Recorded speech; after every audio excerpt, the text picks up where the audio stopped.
Hello students, welcome to BSc Knowledge Hub. तो भाई कैसे हो? एग्जाम डेट शीट भी आपकी आ गई है। अब तो पढ़ाई स्टार्ट कर दी होगी सभी ने, हाँ? या फिर कहीं अभी भी कुछ कसर बाकी है कि अभी तो एग्जाम से एक दिन पहले पढ़ लेंगे, 1 वीक सीरीज लेके? ऐसा तो नहीं सोच रहे हो भाई? ऐसा नहीं सोचना है। क्यों?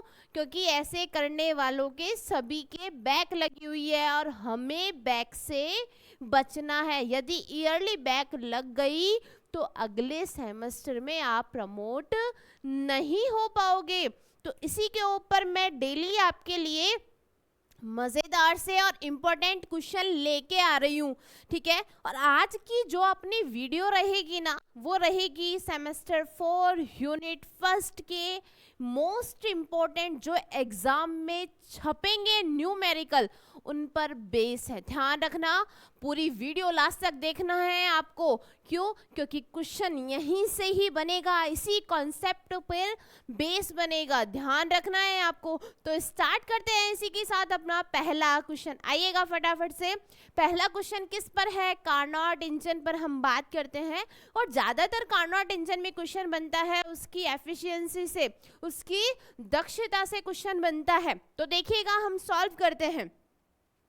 एक चीज और मैं आप सभी को कहना चाहती हूं कि एग्जाम में जो आपके मार्क्स मिलते हैं ना, वो पूरी कॉपी भरने के नहीं मिलते हैं बच्चा।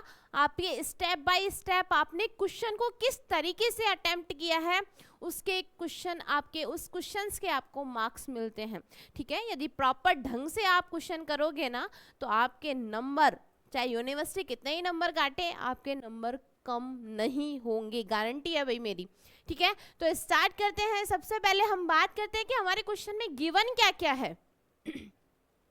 आइएगा देखिएगा, हम बात करते हैं कि सबसे पहले हमारे पास में एफिशिएंसी गिवन है, दिया हुआ है। क्या दिया हुआ है? नीटा बराबर 66% दिया हुआ है। और क्या दिया हुआ है? गामा बराबर 1.5। हमें किसकी वैल्यू निकालनी है? रो की हमें वैल्यू निकालनी है। अब भाई फॉर्मूला क्या है इसका, ये भी बता दो। क्या फॉर्मूला होता है? फॉर्मूला हम जानते हैं, ये लो। अरे क्या जानते हो? नीटा बराबर कितना होता है? 1 माइनस 1 अपॉन रो। कितना होता है? Gamma minus 1। क्या यही फॉर्मूला होता है? बताओ भाई, यही होता है ना फॉर्मूला। तो अब किस चीज की देरी है? लो भाई, आ गया आंसर, आ जाइएगा। 66% हमें गिवन है या नहीं है? मुझे ये बताओ, है या नहीं है ना? ये लो, परसेंटेज अपॉन 100। अब देखिएगा, यहाँ वैल्यू हमारे पास में 1 माइनस 1 अपॉन रो की हमें वैल्यू निकालनी है। गामा की वैल्यू कितनी है? 1.5 माइनस 1। यही है ना हमारे पास में। आइएगा, ये लो भाई, इसको और इसको डिवाइडेशन करो, आपस में काटो पीटो, कितना आ जाएगा? हमारे पास में आ जाएगा 2/3। जब इसको कट करोगे आप, और आपके पास तो सबसे बड़ी अपॉर्चुनिटी ये है कि आपके पास कैलकुलेटर होगा एग्जाम में, ठीक है? तो करेक्ट आंसर आप निकाल सकते हो। अब ये लीजिएगा, 1 माइनस 1 अपॉन रो। अब 1.5 में से माइनस का 1 गया, कितना बचा है? 0.5। तो मैं 0.5 को 1/2 लिख सकती हूँ, नहीं लिख सकती? लिख सकती हूँ ना। तो लीजिएगा, मुझे वैल्यू निकालनी है इसकी। ये नेगेटिव इधर लेके आई, पॉजिटिव हो गया। ये पॉजिटिव इधर लेके गई हूँ, मैंने ट्रांसफर किया है, नेगेटिव हो गया। क्या मैंने सही किया है? अब क्या करना है? सिर्फ सॉल्व करना है। ये लो, कितना आ जाएगा इसको सॉल्व करने पर मेरे पास में? बताएगा मेरे को कोई? कितना आ जाएगा? 1/3 आ जाएगा। आएगा या नहीं आएगा? अरे आएगा ना। कितना आ जाएगा? 1/3 मेरे पास में आ गया। अब मुझे क्या करना है भाई? यहाँ से रो बराबर 1 अपॉन का अंडर रूट, कितना आ जाएगा? 3। दोनों तरफ वर्ग कर देते हैं। ये लो, कर दिया भाई वर्ग। अरे ये लो, तुम्हारे कहने पर कर दिया है मैंने। आ जाओ। तो अब वैल्यू कितनी हो गई, जब दोनों तरफ मैंने वर्ग कर दिया तो रो बराबर आ गया 9, और यही मेरे पास में फाइनल रिजल्ट आ गया है। कैसा लगा? अच्छा लगा ना? इसी के साथ में एक और क्वेश्चन और है मजेदार सा, आइएगा। हम बात कर रहे हैं 1 किलोवाट का क्या है हमारे पास में, कार्नो इंजन है। कितने? 327 डिग्री सेल्सियस T1 दिया हुआ है, T2 हमारे पास में कितना दिया है? 27 डिग्री सेल्सियस। ठीक है, हमें क्या निकालनी है? हमें हीट निकालनी है। ठीक है, एब्जॉर्ब और एग्जिस्ट हमें दोनों निकालनी है, अवशोषित और उत्सर्जित ऊष्मा दोनों निकालनी है। तो आइएगा हम फटाफट से सॉल्व करते हैं। और सबसे पहले यहाँ लिखिएगा क्या क्या दिया हुआ है हमें क्वेश्चन में, क्या दिया हुआ है। सबसे पहले देखिएगा यहाँ हमारे पास में क्या गिवन है, वर्क गिवन है। क्या गिवन है? वर्क गिवन है, और वर्क हमारे पास में कितना है? 1 किलोवाट है। तो 1 किलोवाट, ये लो भाई, इसको मैं ये लिख सकती हूँ 1000 वाट, लिख सकती हूँ ना। ये लो, T1 मेरे पास में कितना दिया हुआ है? 327 डिग्री सेल्सियस। यदि मैं इसको केल्विन में चेंज करूँ तो मैंने बताया था 327 में से 273 प्लस कर देंगे, कितना आ जाएगा? 600 केल्विन मेरे पास में आ जाएगा। ठीक है, अब T2 की मैं बात कर रही हूँ भाई, कितना गिवन है? 27 डिग्री सेल्सियस गिवन है ना। आ जाओ, 27 प्लस 273 कितना आ गया? अरे बताओ शेरो, कितना आया है? 300 केल्विन आया है। आया है ना शेरा? कितना आया है? 300 केल्विन आया है। अब भाई क्या है, सब कुछ तो गिवन है हमारे पास में, हमें यदि फॉर्मूला याद है तो हम सॉल्व कर देंगे। आइएगा फटाफट से। तो हम देखिएगा, सबसे पहले मैं आपको एक चीज बता देती हूँ, वर्क का फॉर्मूला क्या होता है। आइएगा, हम जानते हैं, क्या जानते हैं? W बराबर हमारे पास में होता है Q, T1 minus T2 upon कितना होता है? T2। यदि हम यहाँ T1 T2 किसके हिसाब से लेंगे? यदि हम वहाँ पर अवशोषित ऊष्मा निकाल रहे हैं तो उसी का टेम्परेचर लेंगे, और यदि क्या निकाल रहे हैं? अवशोषित ऊष्मा ले रहे हैं तो उसका टेम्परेचर लिखेंगे हम यहाँ पर, यदि उत्सर्जित ऊष्मा ले रहे हैं तो उसका टेम्परेचर लिखेंगे। समझ में आया? अब यहाँ से आप Q की वैल्यू निकाल सकते हो, कितना होगा? W T upon T1 minus T2 हो जाएगा। इतना समझ में आ गया? ये लो तो भाई, इतना आ गया तो एक और सही। ठीक है, हमारे पास में पहले हम बात करते हैं अवशोषित ऊष्मा की। ये लो, ये हमें निकालनी है, और इसको मैंने किससे डिनोट किया है भाई? बताओ फटाफट से, किस चीज से डिनोट किया है मैंने इसको? Q1 से डिनोट कर दिया, अवशोषित ऊष्मा को Q1 से डिनोट किया है, W T1 माइनस T2।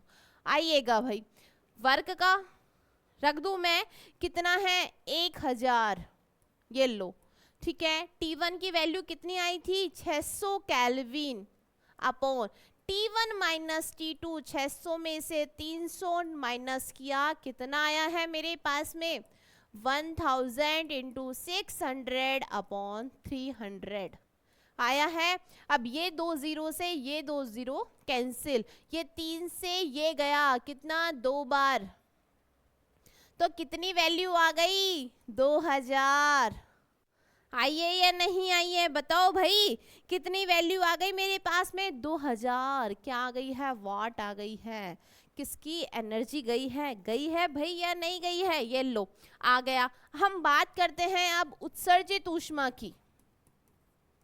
ये लो, किससे डिनोट किया? Q2 से डिनोट कर दिया। अब भाई Q2 से करते हैं तो ये लिखिएगा T2 upon T1 minus T2 कर दिए।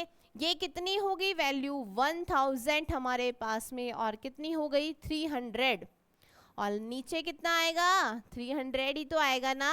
इससे ये कैंसिल, और वैल्यू मेरे पास में कितनी आ गई है? ये लो, ठीक है, तो हम लिख सकते हैं कि Q1 बराबर हमारे पास में वैल्यू आई है 2000 वाट और Q2 मेरे पास में कितनी आई है हीट 1000 वाट। और यही हमें क्या करना था, निकालना था। तो भाई कैसे आ रहा है समझ, कितने इजी इजी से क्वेश्चन हैं और आप छोड़ के आओगे। कई बार तो 3-4 नंबर में क्वेश्चन जब अथवा में देता है ना एक ही क्वेश्चन को, तो एक न्यूमेरिकल दे दिया और एक हमारा थ्योरेटिकल दे दिया। बच्चे क्या करते हैं, न्यूमेरिकल छोड़ के आ जाते हैं। भाई क्यों छोड़ना है, कितना सा इजी सा है। और सबसे बढ़िया बात, कैलकुलेटर है तो आपको दिमाग तो वैसे नहीं लगाना है। सही कह रही हूँ। अब कोई भी वैल्यू दे दे, यदि हमें फॉर्मूला याद है तो हम सब कुछ सॉल्व। भाई यहाँ ऊष्मा निकालिए, यदि वर्क निकालेगा तो हम वर्क भी निकाल सकते हैं ना। आओ भाई, वहां हमारे पास में क्या गिवन होगी, हीट गिवन होगी, ध्यान रखिएगा। ये लो एक क्वेश्चन और है आप सभी के लिए, बहुत मजेदार सा। यहाँ है एंट्रोपी, ठीक है। एंट्रोपी परिवर्तन कितना होगा हमें ये निकालना है।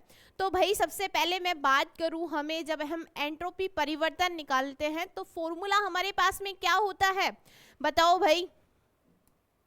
ये लो, सबसे पहले मैं बात कर लेती हूँ क्या क्या दिया हुआ है मेरे पास में। टेम्परेचर कितना है, 0 डिग्री सेल्सियस, और यदि केल्विन में लिखूं तो 273 केल्विन, यही होगा ना। अब मैं बात करूं, हमारे पास में मास गिवन है, कितना है 1 ग्राम। यदि मैं इसको किलोग्राम में चेंज करूं 10 की पावर 3 किलोग्राम, यही होगा या नहीं होगा भाई बताओ, यही होगा ना, मेरे पास में होगा। अब आओ, अब मुझे क्या निकालनी है, एंट्रोपी निकालनी है। तो फॉर्मूला हम क्या जानते हैं, ये लो भाई, आप जानते हो और आपके कहने पर ही मैं सॉल्व करवा रही हूँ। आइएगा, कैसा है, ds बराबर मेरे पास में कितना होता है, ml/t होता है। और यहाँ L क्या है हमारे पास में, लेटेंट हीट है। क्या है, लेटेंट हीट है मेरे पास में है। आया समझ में, अरे भाई आया या नहीं आया, इतना तो बताओ। ठीक है, अब आइएगा, तो यहाँ देखो बात किसकी हो रही है, पानी, बर्फ को हम किस में चेंज कर रहे हैं, पानी में।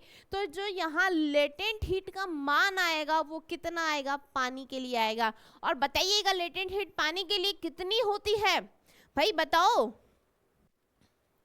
नहीं याद है तो देखिएगा, मैं यहाँ लिख देती हूँ L बराबर, किसकी बात कर रहे हैं, पानी, वाटर के कितना होता है हमारे पास में 80 किलो कैलोरी अपॉन किग्रा की वैल्यू होती है। ठीक है, आ जाओ, अब सॉल्व भी तो करना है। क्या करना है, वैल्यू रख देते हैं, ds बराबर m की वैल्यू हमने रख दी, ये लो 10 की पावर -3 हमने वैल्यू रख दी, इनटू लेटेंट हीट की वैल्यू कितनी है 80 है, और हमारे पास में टेम्परेचर की वैल्यू कितनी है केल्विन में, भाई बताओ कितनी है 273। ध्यान रखना है जब भी सॉल्व करना है तो डिग्री सेल्सियस को हमेशा केल्विन में कन्वर्ट करके ही सॉल्व करना है, वहां से आपका जो आंसर है बहुत इजीली आ जाता है। ठीक है, अरे समझ में आ रहा है। अब कुछ नहीं करना है, इसको सॉल्व करना है आपको। आपने सॉल्व किया तो वैल्यू आपके पास में कितनी आई है, वैल्यू आई है आपके पास में 0.2, और बताओ भाई कितनी आई है, कितनी आई है 293 कैलोरी पर किग्रा। ये हमारे पास में किसकी वैल्यू आ गई है, ये वैल्यू आ गई है हमारे पास में किसकी, एंट्रोपी में परिवर्तन। तो बच्चा ये यूनिट फर्स्ट के हैं, रेगुलर आपकी वीडियो डलती रहेगी। जो भी यूनिट सेकंड है, यूनिट थर्ड है या यूनिट 4 है, इन सब की वीडियो रेगुलर, जो मोस्ट इंपॉर्टेंट न्यूमेरिकल है आपके आने वाले हैं। ठीक है, थ्योरी तो आपको पूरी पढ़नी ही है, लेकिन लास्ट टाइम हम आपको बताएंगे कि आपको कहाँ से क्वेश्चन आएंगे, लेकिन तब तक के लिए आप पूरा पढ़िएगा। और जो मोस्ट इम्पोर्टेंट न्यूमेरिकल है मैं आपको सीरीज में करवाती रहूंगी, तो एक भी वीडियो मिस नहीं करना है, ठीक है। इसी के साथ मिलते हैं नेक्स्ट वीडियो में, तब तक के लिए राधे राधे।